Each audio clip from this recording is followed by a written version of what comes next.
Today on eNEWS, how Lethbridge College is helping the less fortunate this holiday season, how an old favorite tradition is becoming new once again, and the Kodiak's athletic teams are preparing for next semester. Welcome to eNEWS. I'm Steve Cito. And I'm Nick Nielsen, and here's today's top story. A Lethbridge College program is exploring the opportunities presented by the growing popularity of virtual reality. Students in the Interior Design Technologies program got to display their work this week. The program hosted its Surrender event to promote the use of VR among future employers. Rather than drawing out rooms and designs on paper, VR allows students to create three-dimensional models. Designers can show architects scale models of their designs, allowing them to walk through them and get a sense of what their buildings could look like. People who attended Surrender tested the VR equipment and offered feedback. You know, already for years, we've been dreaming of the day when we can actually experience three-dimensionally the space. I mean, that's what it's all about. You design space, you're excited about it. You want to transfer that enthusiasm to your clients. It's been very exciting, being able to show clients how design has developed and they are able to immerse themselves in their own spaces. It makes things more real for them. It makes their projects come to life. This is definitely the way that design is going. We're all looking at technology and being able to look at it so that our client doesn't need to have a full building built, but instead they can just put on the glasses and they can walk through the space. With the first semester complete, interior design students will pick up where they left off next semester with much more detailed and complicated designs. It's better to give than to receive, or so the saying goes this holiday season. And the Lethbridge College Kodiaks have done just that. The Kodiak's Operation Warm Paws campaign wrapped up at the end of November, and donations were distributed last Thursday. Kayla Sarabun went down to the college's center core to find out more about how the winter items will help the less fortunate. Plenty of warmth to go around these days at Lethbridge College, especially since Operation Warm Paws, which collects winter items such as gloves, mitts, socks, and other outerwear for those in need, was such a huge success. Drop boxes were set up at various locations throughout the college, from the Buchanan Library to the Lethbridge College Students Association to the gym. They collected winter necessities and cash. Cross-country runner Selma Morera says this was her first experience helping with the Operation Warm Paws campaign. I really enjoy that everyone came together and everyone is encouraged to help out. And I feel like it pushes you towards leadership and it really gets you out there. Almost 760 items and $400 in cash were collected. The donations were split between Woods Homes, the Lethbridge Emergency Shelter, Streets Alive Mission, YWCA Lethbridge and District, the Boys and Girls Club of Lethbridge, and the Hands-On Early Learning Center. Hands-On Early Learning Center was among the organizations that received support from the Kodiak's initiative. Toby Horon is the director for Hands-On Early Learning Center and believes that the donations will really help benefit the children right now during this cold snap that Lethbridge is having. This week, when it's minus 20 outside, we can use all those warm clothes to help the children stay warm outside. According to Vibrant Lethbridge, low-income earners account for more than 10% of the population of Lethbridge. In fact, Lethbridge has the highest child poverty rate in the province, so the year-round need is clear. The Kodiak's Warm Paws campaign may have wrapped up here at the college, but it will be back again next November. If you have clothes that you are willing to donate, you can check out the YWCA, Streets Alive Mission, United Way, and the diabetes donation drop boxes located around town. For eNEWS, I'm Kayla Sarabun.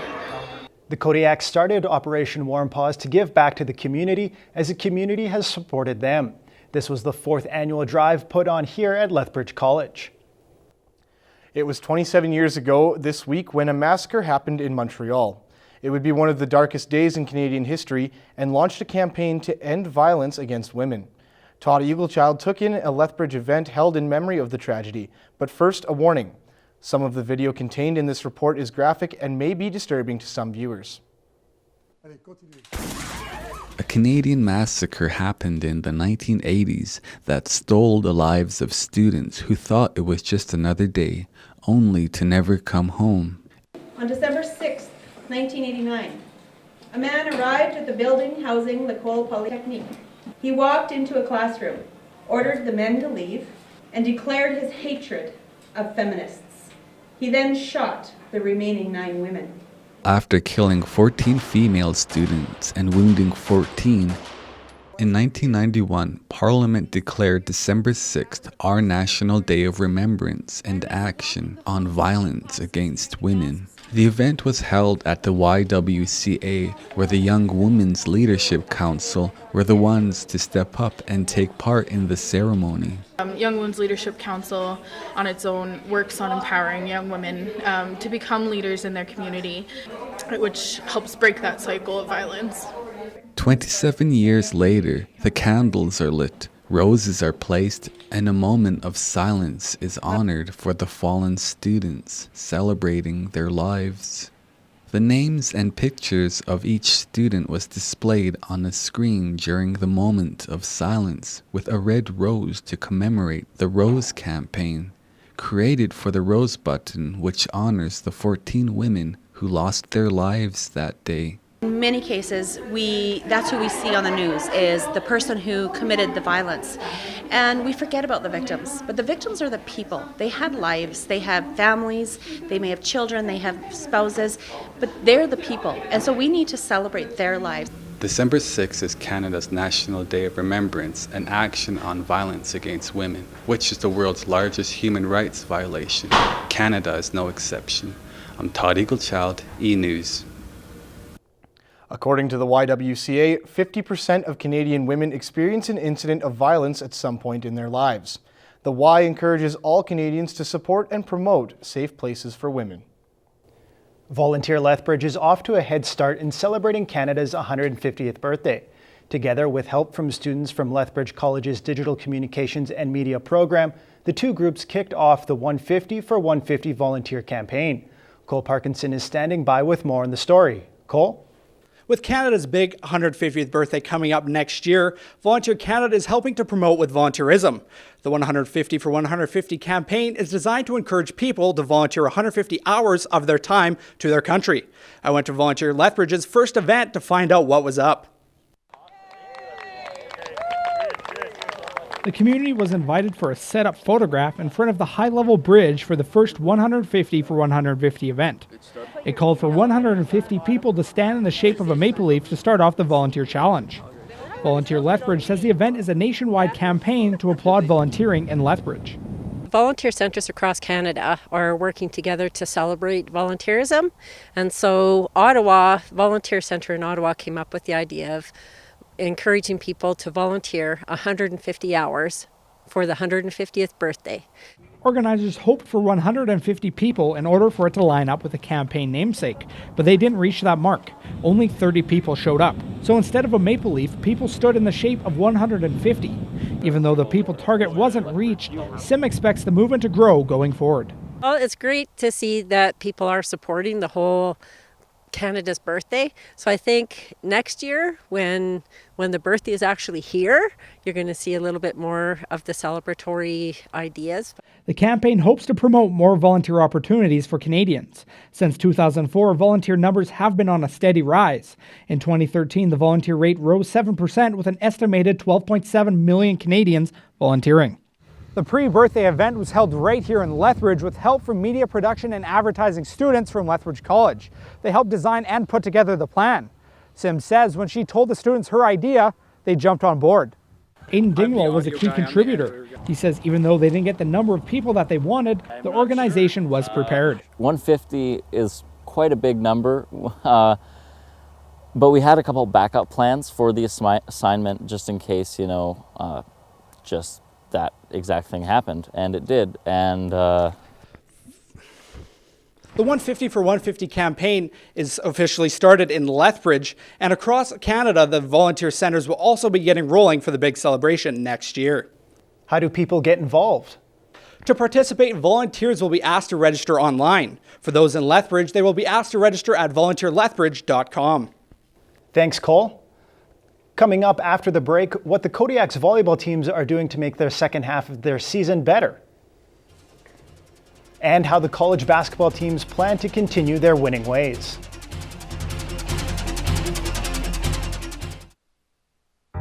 Fifth on Fifth Youth Services can help you reach your career goals. We offer career counseling that will teach you everything you will need to get started on a job in your career. We offer classes on writing resumes, how to conduct a job interview, and help you get your foot in the door. We also offer one-on-one tutoring to make sure we fit your specific needs. Visit 5th on 5th Youth Services at 435 5th Street South, Lethbridge, or visit our website at youth.ab.ca. For the last 6 years, the Mat Lethbridge, run out of the Boys and Girls Club, has helped hundreds of Lethbridge youth by engaging them in activities that challenge and enrich their minds. The leaders are awesome. They really help you with everyday life, and it's like another home to me. Amazing and dedicated adults who our staff and volunteers that come and mentor and work to empower the youth. Bad days are probably the best days to come here. Drop-in nights occur on Mondays for 11 to 14-year-olds and Tuesdays for 14 to 18-year-olds, starting at 7 until 9:30 throughout the year. Bridges of Hope fosters development of local economies to provide opportunities for everyone, everywhere. Bridges of Hope wants to help combat poverty in the world. We are currently funding programs in 21 different countries. We are passionate about connecting all people through both relief and sustainable business solutions. Where does the money go? Well, 80% of it goes to programs we are funding. The other 20% covers administrative costs. Help us bridge the gap today.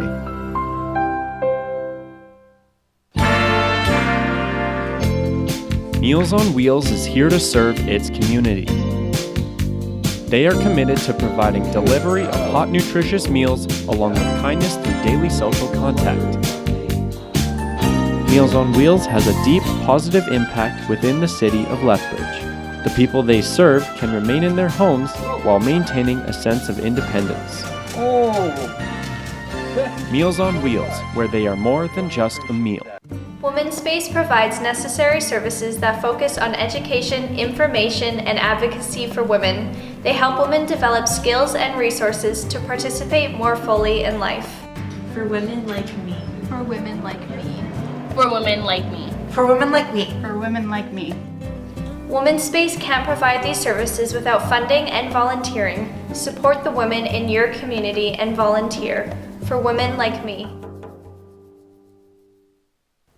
This is a quarter. We use it in our everyday life, and the average quarter has a caribou on its front. However, sometimes you will find a special quarter. These quarters have a different print on them, and as such we never really want to use them because they're pretty, they're special. Now what if these quarters were people? We don't want to use special people because they're special, they're different, but they can do the same jobs that we can.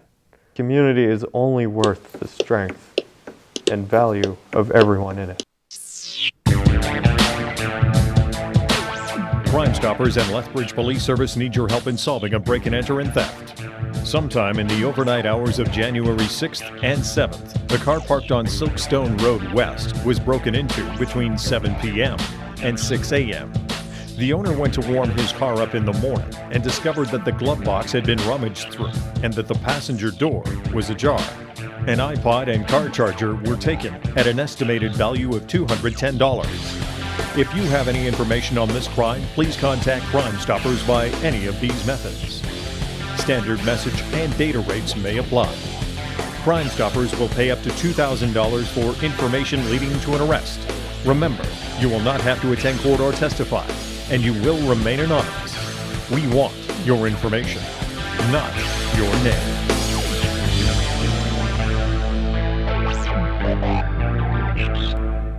Welcome back. The Lethbridge College Kodiaks basketball teams are enjoying the fruits of their labor. Both teams have posted solid first halves of the season. The men are 5-2, while the women are unbeaten at 7-0. I went courtside to find out how both teams feel going into the holiday break. The Kodiak women have rocketed to the top of the South Division standings.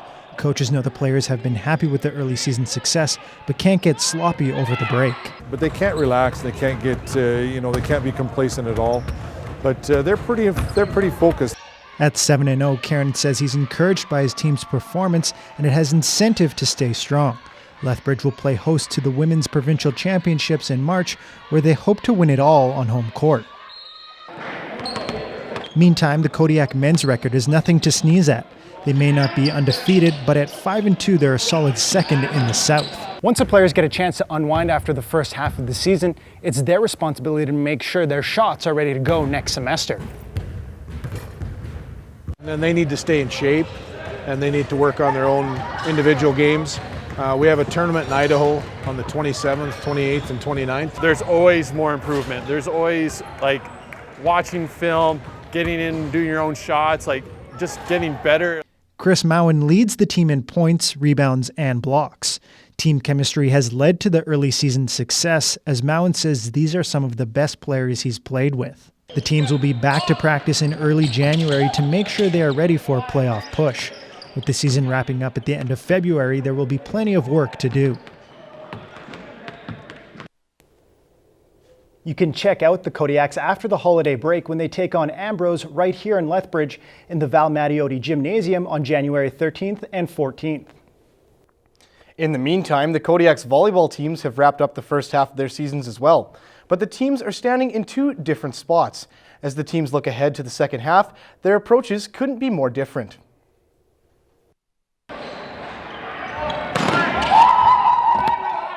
Some lighthearted raspberries as the men's team wrapped up practices for the first semester. But the team admits to some sour grapes over its performance to date.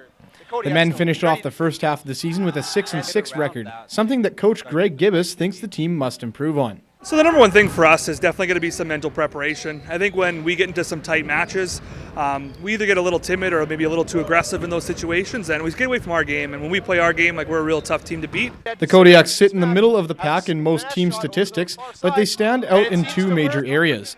On the positive side, the Kodiaks are third in the league in kills with 515, led by left side Dax Whitehead, who sits fifth in the league. However, with 110, second most in the league, serving errors are a major problem. Coach Gibbous says this could be a sign the team has other problems that need addressing. We play like we get really excited for good points, and we get really angry when we don't get a point. So we just have to find a way of making sure those highs aren't too high and those lows aren't too low. Kodiak's middle Nils Rieger says he's focused on a number of individual improvements that were required this year, and it's paying off. Personally, I'm starting to find my setters a lot better. I feel like I have a decent kill percentage when I do get to the ball. So. The men are looking to build off of the momentum they had from Olds College, where they came out with 2 wins.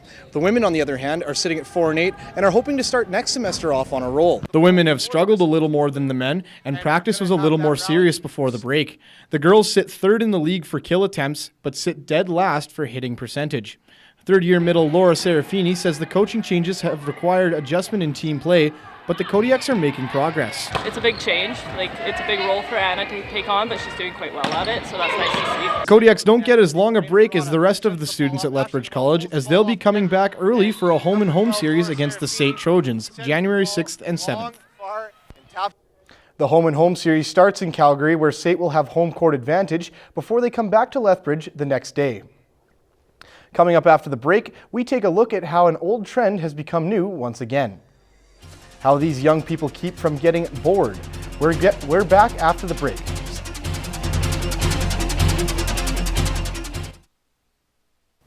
This is a quarter. We use it in our everyday life, and the average quarter has a caribou on its front. However, sometimes you will find a special quarter. These quarters have a different print on them, and as such we never really want to use them because they're pretty, they're special. Now what if these quarters were people? We don't want to use special people because they're special, they're different, but they can do the same jobs that we can. Community is only worth the strength and value of everyone in it. 5th on 5th Youth Services can help you reach your career goals. We offer career counseling that will teach you everything you will need to get started on a job in your career. We offer classes on writing resumes, how to conduct a job interview, and help you get your foot in the door. We also offer one-on-one tutoring to make sure we fit your specific needs. Visit 5th on 5th Youth Services at 435 5th Street South, Lethbridge, or visit our website at youth.ab.ca. For the last 6 years, the Matt Lethbridge, run out of the Boys and Girls Club, has helped hundreds of Lethbridge youth by engaging them in activities that challenge and enrich their minds. The leaders are awesome. They really help you with everyday life, and it's like another home to me. Amazing and dedicated adults who are staff and volunteers that come and mentor and work to empower the youth. Bad days are probably the best days to come here.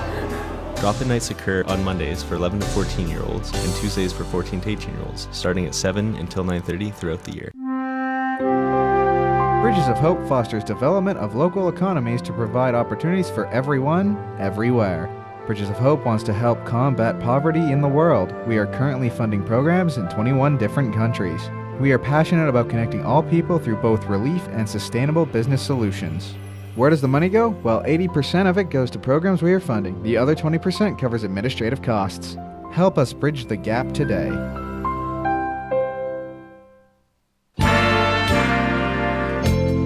Meals on Wheels is here to serve its community. They are committed to providing delivery of hot, nutritious meals along with kindness through daily social contact. Meals on Wheels has a deep, positive impact within the city of Lethbridge. The people they serve can remain in their homes while maintaining a sense of independence. Meals on Wheels, where they are more than just a meal. Women's Space provides necessary services that focus on education, information, and advocacy for women. They help women develop skills and resources to participate more fully in life. For women like me. For women like me. For women like me. For women like me. For women like me. Women's Space can't provide these services without funding and volunteering. Support the women in your community and volunteer. For women like me.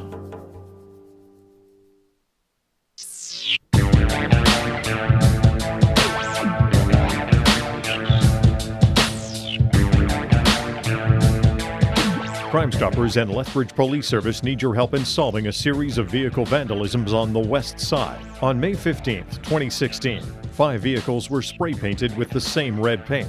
One vehicle was located at 193 Princeton Crescent West, while 3 vehicles were located at 601 Columbia Boulevard West. The 5th vehicle was located at 63 Oxford Road West. If you have any information on this crime, please contact Crime Stoppers by any of these methods.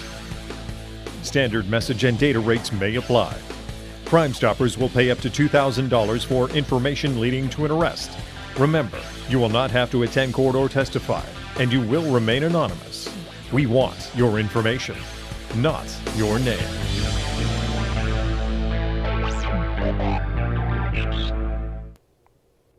Welcome back to eNEWS. An old activity is coming back to life with a few saving throws and a natural 20. With the roll of the dice, board, card, and dice games have been regaining popularity once lost to the video game industry. A staple of the 60s and 70s, it seems tabletop games are once again making their mark. And as Darashay Gregson reports, board gamers say the economic possibilities are endless. These gamers say what's old is new again. Board games are making a comeback in the gaming culture. Video games may be a multi-billion-dollar industry among today's youth, but these geeks say a variety of board games provide a more personal experience. Play them almost every Monday night, and it was a great fun family activity, so we had so many of them. Shaylin Simmons has been collecting board games for years. She enjoys playing every week with her friends. Board games just with roommates and friends who come over. According to infographics.am, up to 30% of board game enthusiasts can be classified as gamers, and board games appear to be more lucrative both for investors and retailers. Simmons said she can foresee a time when business-minded folks tap into the growing fad and maybe combine with a coffee house or a pub-style establishment. It'll be interesting to see how popular it gets, because people like to play as much as they do, just to get together and just try something new. Although not everyone shares Simmons' point of view. I'm a little iffy about it just because I have a bunch of board games at my house and friends come over and we play board games, so I don't really understand why I have to pay money to go. Some gamers say they may be apprehensive about trying games outside of their homes, but their interest in buying games has grown nonetheless. Darashay Gregson, eNEWS, Lethbridge. Gamers can enjoy company at Roundtable and Showcase Comics. Now, Steve, have you bought into the board game craze at all yet? Not fully, but I love playing Cards Against Humanity, and if Monopoly's on the table, can't not play. All right. Well, that's all the time we have for eNEWS today. I'm Nick Nielsen. And I'm Steve Cito. We'll see you next time.